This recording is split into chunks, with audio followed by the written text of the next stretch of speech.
Fala aí, meu amigo ligado no Doc Passa, chegando nesta segunda-feira para falar de NFL, é claro. Faltam 80 dias para o kickoff da temporada, a partida entre Rams, campeões do Super Bowl, contra o Buffalo Bills, um jogaço, expectativa lá no alto, mas daqui até lá tem muita coisa para rolar, né? Temos um período agora um pouquinho mais de calmaria, algumas notícias, algumas informações, aquele momento também para a gente tirar dúvidas, responder perguntas, projetar o futuro e contar também algumas histórias. Aí, em meados de julho, vem o training camp, já começa a pegar fogo. Em agosto, temos ali a pré-temporada com os jogos e muita coisa pra gente analisar aqui no Toque Passa. Então, eu faço aquele convite de sempre, pedindo aquela curtida no vídeo, aquele comentário aqui embaixo. Tem alguma dúvida, sugestão, crítica? Deixe o seu comentário aqui embaixo, colabora com o Toque Passa, porque você ajuda bastante a gente. Quanto mais você comenta, quanto mais você curte o vídeo, mais relevante a gente fica para o algoritmo do YouTube e vai chegando para mais pessoas. Então compartilha o Toque Passa e já colabora de alguma forma com a gente. Chegou agora, seja bem-vindo, se inscreve no canal, clica no sininho aqui embaixo para receber notificação sempre que o vídeo novo for publicado. E se você puder fazer parte do nosso clube de membros, eu agradeço de coração todos os membros. Já somos 40, porque chegou agora a Natália Regina Salvatore. Seja muito bem-vinda. Olha, eu fico feliz demais. Falei aqui na vídeo da sexta-feira que, pô, tem que ter mais mulheres no nosso grupo. A gente tem pouca audiência entre as mulheres. Eu sei que tem muita mulher que curte futebol americano, então seja muito bem-vindo, Natália. 40 membros, quando chegarmos a 50, faltam 10, vou sortear uma bola da Wilson de futebol americano, que nem essa daqui, com 100 membros, uma camisa da NFL, e temos algumas vantagens, tem lá o nosso grupo no Telegram, semana que vem vai ter o bate-papo para fazer por Zoom aqui, pra gente conversar um pouquinho sobre o futebol americano, muitas vantagens que vão surgindo também ao longo da temporada. Então fica ligado no Toque Passa e vamos nessa, roda a vinheta.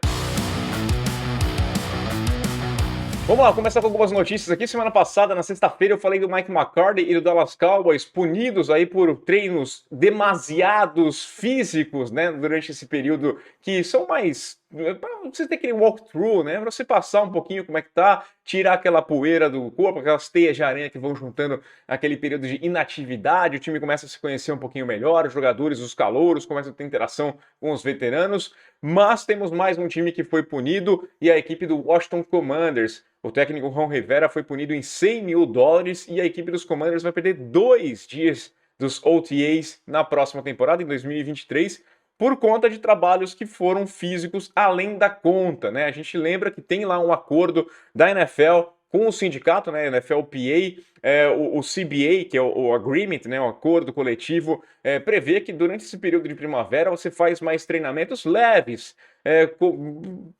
pensa como vai ser a jogada, faz aquele ensaio, mas sem ter toque, sem ter contato físico mais pesado, porque senão você machuca um jogador, tudo isso. A gente vai lembrar, né? O futebol americano é um esporte de muito contato, é um esporte muito físico, que exige mais durante a temporada, então não tem por que você forçar a barra nesse período. Quando começa ali o mês de julho, quando começam os treinamentos para valer, os minicamps, os training camps para a temporada, aí sim, tem ali toda a programação que chega um momento que você tem contatos mais severos, mais bravos, mais próximos da realidade. Neste momento, não. É mais para você fazer... tirar a poeira mesmo, de fato, dos jogadores. E o que aconteceu nas atividades entre o dia 1º e dia 8 desse mês de junho, né, a NFLPA pediu ali os vídeos dos treinos dos Commanders e tinha muito contato, tinha muito mesmo ali. Teve até um lance que até os caras falaram durante essa atividade, né, a imprensa relatou lá o safety, o Jeremy Reeves, que deu uma trombada no wide receiver, o Damian Brown, e o Brown saiu machucado, saiu com dores no ombro. Dias depois ele voltou para mais uma parte do minicamp sem problema nenhum, estava recuperado, mas segundo fontes que acompanharam esses vídeos dos 8 dias, a atividade que estava fora da vista na imprensa foi mais pesada ainda. Nesse lance específico, o Rivera foi lá e parou o treino, deu bronca todo mundo, falou que tem que treinar de forma esperta, que não pode fazer isso, que é jogador do mesmo time, que tem que controlar, mas ali teve mais contato do que era. Relataram que a intensidade da atividade entre as linhas e a cobertura do passe estava muito forte e por isso gerou contato. Então, multado aí o Rivera em $100 mil e a equipe dos Commanders na temporada que vem terão 2 dias a menos para trabalhar. Os jogadores vão receber o salário, mas eles não podem fazer nenhum trabalho nas instalações da equipe. Vou mostrar mais uma informação aqui do Devon Allen, né? Devon Allen que a gente tem comentado aqui sempre, tem o jogador que tá sem jogar futebol americano desde 2016, quando saiu do college football lá em Oregon. Fez um Pro Day interessante, acabou assinando um contrato para tentar uma vaga nesse povoadíssimo, muito bom grupo de recebedores da equipe do Philadelphia Eagles, e enquanto isso ele está se preparando o quê? Colecionando medalhas nos 110 metros com barreira. Em uma semana ele conquistou agora a sua terceira medalha de ouro, foi na Diamond League em Paris, nesse final de semana, no sábado, ele correu lá os 110 metros em 13 segundos, ponto 16. Então semana passada ele ganhou em Nova York, no meio de semana ele ganhou em Oslo, e agora ele ganhou a Diamond League. Tá com tudo, o cara tá indo muito bem mesmo. A gente lembra que no mês de julho tem um Mundial de Atletismo, ele quer fazer parte do Mundial, quem sabe ganhar uma medalha para depois se apresentar lá na equipe do Philadelphia Eagles. 27 anos não é fácil, mas pô, né, não falta qualidade atlética para esse jogador fazer parte de um grupo da NFL. E pra gente fechar aqui, falar um pouquinho do Russell Wilson, né, porque nos últimos dias ele teve lá o seu camp, né, ele recebeu garotos e algumas garotas também no Russell Wilson Passing Academy, né, uma academia de passes do Russell Wilson. Camp muito legal, eu acho muito legal essa iniciativa dos astros, né, ele passar uma imagem para a comunidade ali, como ele trabalha. E o Russell Wilson comentou sobre sua relação com o Peyton Manning, ele acabou falando com a imprensa, ele falou com o Peyton Manning, que ele já sentou ali com o Peyton Manning para assistir alguns filmes do time, e tem um bom relacionamento, que esse relacionamento foi crescendo ao longo dos anos. A gente vai lembrar que eles foram rivais no Super Bowl 48 lá em Nova York, quando o Russell Wilson levou a melhor. No ano seguinte, o Russell Wilson se deu mal contra os Patriots, e no Super Bowl 50, a equipe dos Broncos foi lá e o Peyton Manning ganhou seu Super Bowl para depois se aposentar, né, logo em seguida. E agora falou que tá muito boa a relação. A gente tem visto nas diversas propagandas que os dois têm feito junto, várias brincadeiras, várias ações da equipe dos Broncos. E aí ele comentou um pouquinho sobre aqui, mas o mais interessante foi ele falando do pedido dele para sair da equipe do Seattle Seahawks, né? E ele disse que ele impôs algumas regras ali para acertar com uma nova franquia. E ele colocou assim, ó: eu quero ir para uma cidade que queira vencer. Tá, tudo bem. Qual cidade não quer vencer? Não, pensando bem, cara, eu acho legal perder, porque aí você gera menos expectativa, né? Vencer dá muito trabalho, joga mais, né? Convenhamos, toda cidade quer vencer. Ele queria ir para um time que queria vencer. E qual time não quer?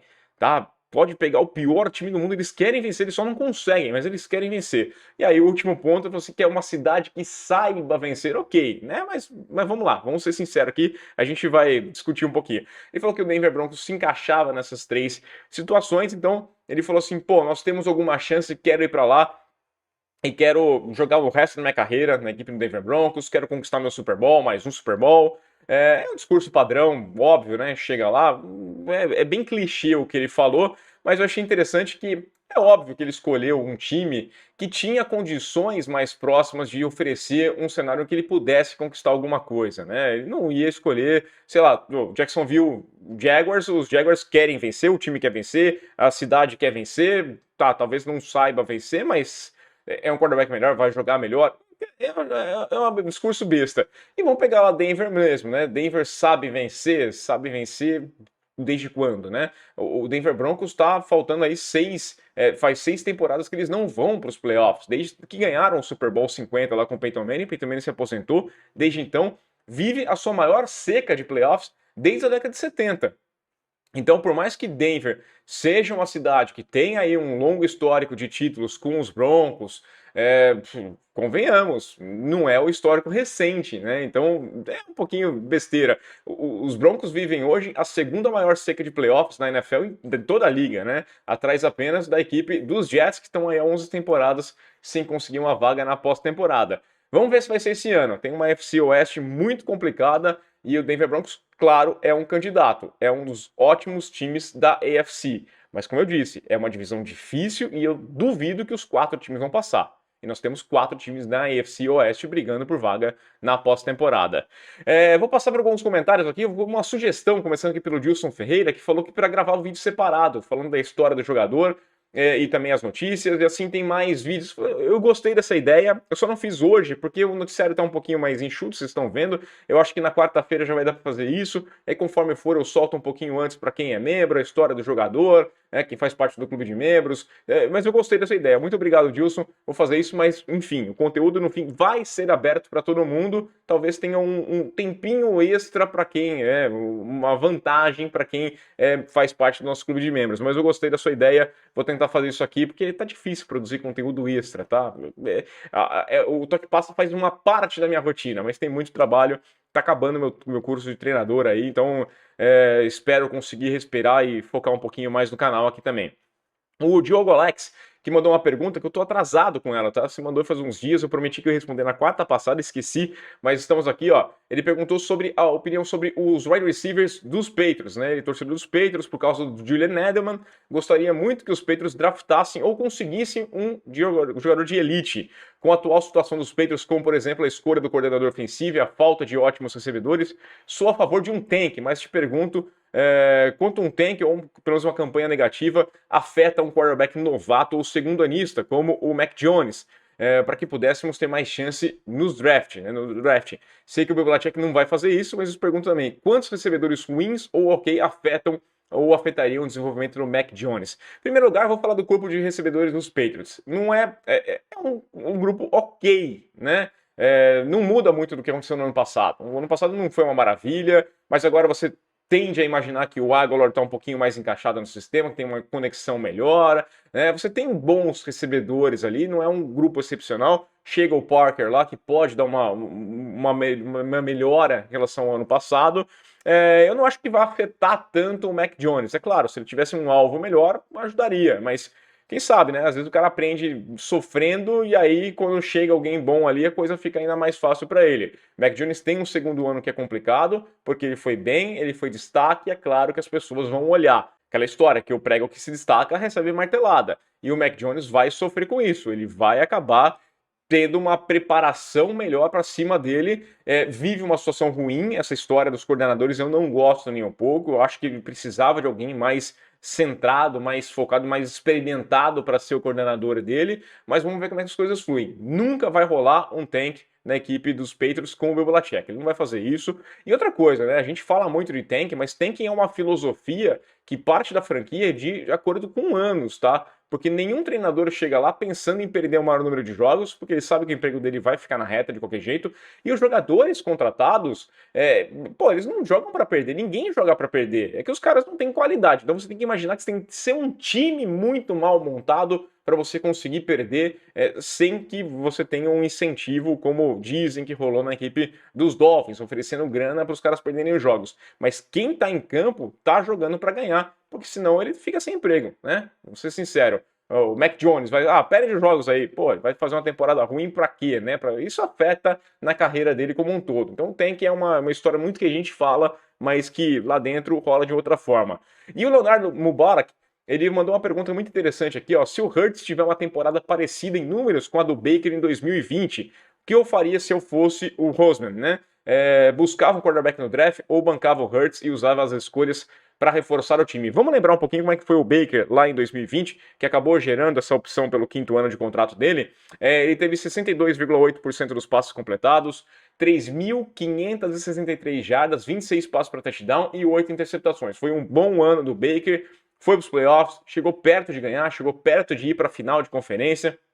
Não conseguiram, mas entenderam que temos nosso quarterback, vamos dar a opção de quinto ano para ele.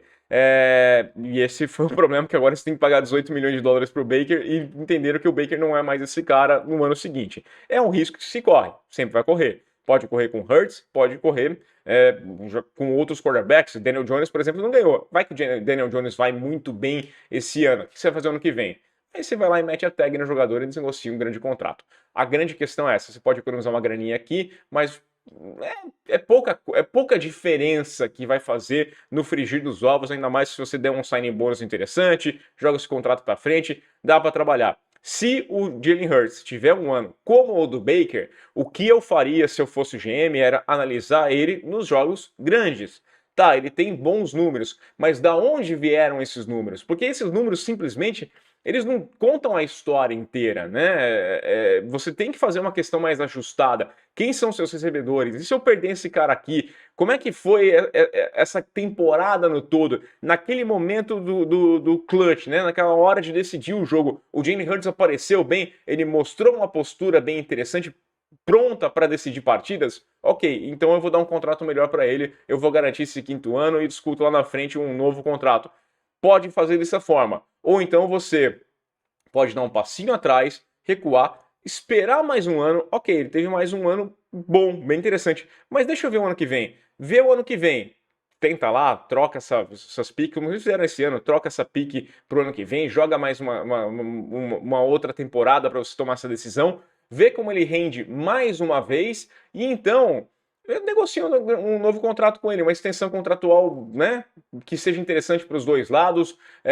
Mas ele pode pedir um pouco a mais, ele pode não querer jogar no último ano de contrato. Ok, discute alguma forma com esse jogador, dá essa oportunidade, porque eu acho muito prematuro, com o calouro, você nessa situação. Ele pode ter uma grande temporada. A equipe dos Eagles é uma equipe interessante, pode aparecer muito bem. Então a gente pode ter um vislumbre de que ele vai ser bom, mas isso não garante nada.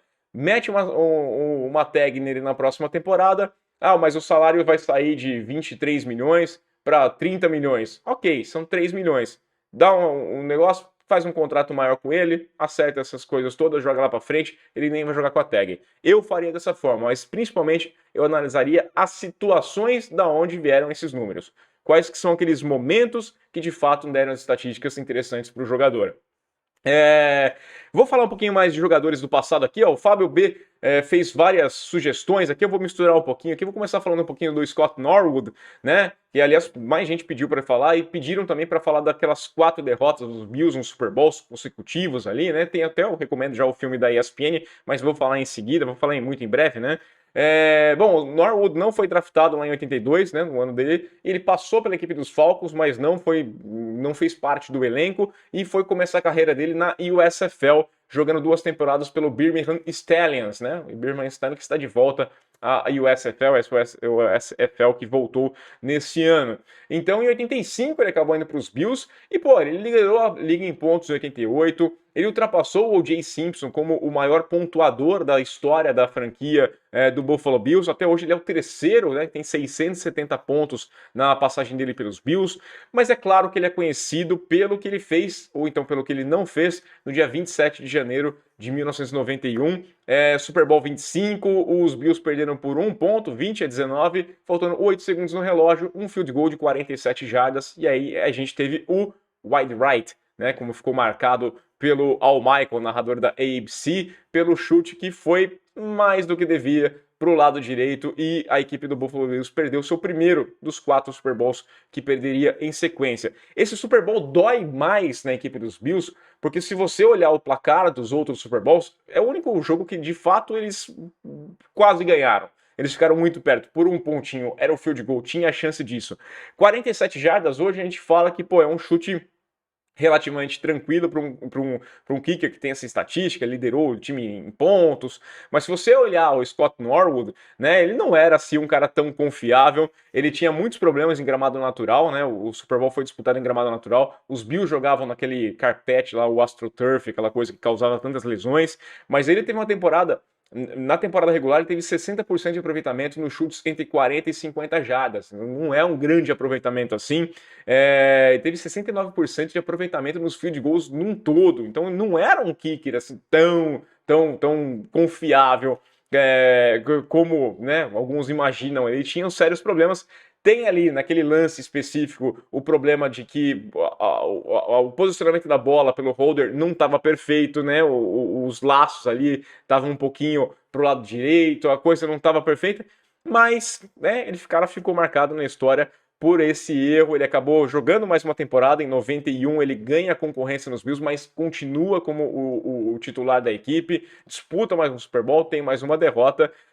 Mas é claro, quando você fala em nome de Scott Norwood, ele ficou marcado por conta desse chute pelo wide right, como é conhecido até hoje, esse lance que começou a maldição da equipe do Buffalo Bills.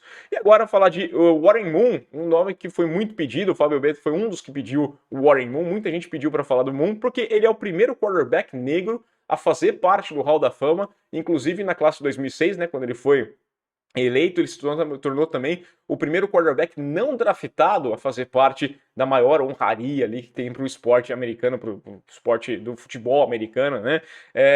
O cara que ele não foi draftado em 78 e ele só foi entrar na NFL em 84. Ele não foi draftado e foi parar na CFL, na Canadian Football League, né? Liga de Futebol Americano Canadense.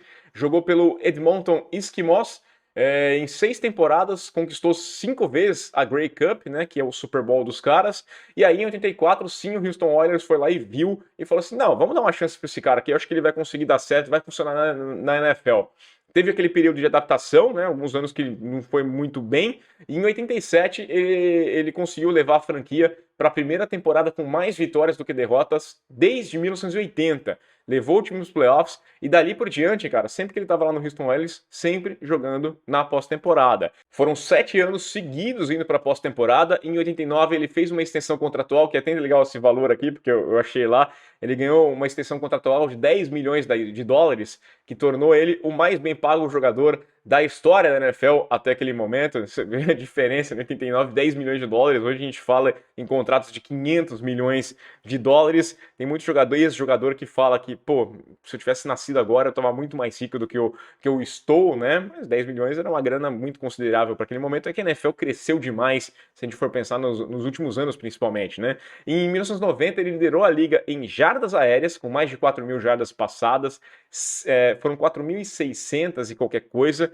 Passes tentados, passes completados, touchdowns, foram 33 passes para touchdowns. Ele teve 9 partidas, igualando o recorde lá do Dan Marino, de 9 partidas com pelo menos 300 jardas, sendo que teve um jogo contra os Chiefs, que já foi ali em dezembro, que ele teve simplesmente 527 jardas passadas. Nada mal. Era um ataque do Houston Oilers que privilegiava muito o jogo aéreo, né? A gente estava numa NFL mais híbrida, com o jogo terrestre sendo muito favorecido ainda, e alguns times começando, e o Houston Oilers era um time que gostava muito de tentar o passe, e o Warren Moon fazia, ó, muito, muito bem mesmo.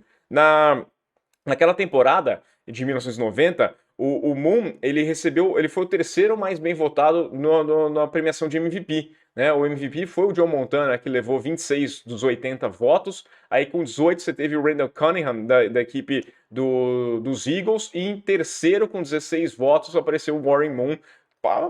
Podia ter levado ali o prêmio de MVP, mas pô, não tem como discutir também com o Montana. Não ficou em mãos ruins, não. O Cunningham era outro jogador que merecia, quem sabe, ter tido um MVP na carreira dele. Em 91, ele mais uma vez liderou a liga em jardas passadas, com 4.690, e ele ficou lá na equipe do Houston Oilers, que hoje é Tennessee Titans, até 93. Ele é o recordista da franquia até hoje em passes para touchdown, jardas passadas, tentativas e passes completados. É um cara que, de fato, tem o seu nome marcado na história, não só da NFL, mas também da equipe do Tennessee Titans, na época, o Houston Oilers. Em 94, ele foi trocado para o Minnesota Vikings, né? E nas 2 primeiras temporadas dele, ele lançou para mais de 4.200 jardas, teve bons números. Em 94, ele conseguiu levar o time para os playoffs. 95 não deu certo, campanha 8-8, não foi para a pós-temporada. Em 96 ele quebrou a clavícula e aí perdeu basicamente a temporada inteira ali. Aí rolou uma negociação para que ele topasse diminuir o salário dele, já tinha uma certa idade, já estava chegando com seus 40 anos, topa aí diminuir o seu salário e você fica como reserva. E ele falou, não quero, isso foi dispensado e assinou como free agent com a equipe do Seattle Seahawks. Ele começa a temporada de 97 com 40 anos e completa 41 anos no meio da temporada. E ele teve, até surgir essa besta chamada Tom Brady, a melhor temporada de um quarterback passando dos 40 anos. Ele teve 3.678 jardas passadas na equipe do Seattle Seahawks, 16 passes para touchdown, 16 interceptações, e foi muito bem, né? Ele foi eleito para o Pro Bowl, né? Foi a 9ª eleição dele para o jogo das estrelas da liga ali, foi MVP desse jogo, inclusive, né? E, pô, sensacional, 41 anos, o cara mostrou que tinha uma longevidade que dava para ir numa época em que a NFL era diferente. Hoje em dia a gente vê mais quarterbacks chegando aí, passando dos 40 anos, preparação é tudo diferente, mas o Warren Moon foi um cara que abriu esse patamar. Ele mudou tanto a situação, porque você vai ver depois quem que aparece chegando aos 41 anos com um pouquinho mais de qualidade, passando dos 40 anos, você vai falar o quê? O Brett Favre, né? Já no meio dos anos 2000. Então era um cara diferente. Ele fica lá no Seattle Seahawks em 98 também. Em 99 e 2000 ele é reserva na equipe do Kansas City Chiefs e se aposenta aos 44 anos. Falou que a família dele mandou ele se aposentar. Falou, não sai dessas, tá? Ele não estava jogando mais nos Chiefs, não jogava mais, não era uma grande referência, mas ele estava lá fazendo parte da franquia e entendia que podia render mais na NFL e acabou sendo eleito para o Hall da Fama em 2006, um dos grandes nomes da história do futebol americano, um cara que, né, quebrou algumas barreiras ali, um quarterback negro chegando no Hall da Fama, um quarterback não draftado, um cara que joga bem aos 41 anos, um cara que de fato merece seu nome na história, sem nunca ter jogado um Super Bowl, sem nunca ter jogado uma decisão, né? Ele não jogou uma final de conferência, ele é um cara que chegava nos playoffs, mas ficava por ali, não conseguia render tanto, né? Conseguia bons números, mas o time não ia adiante, mas tem o seu nome marcado na história da NFL com toda certeza.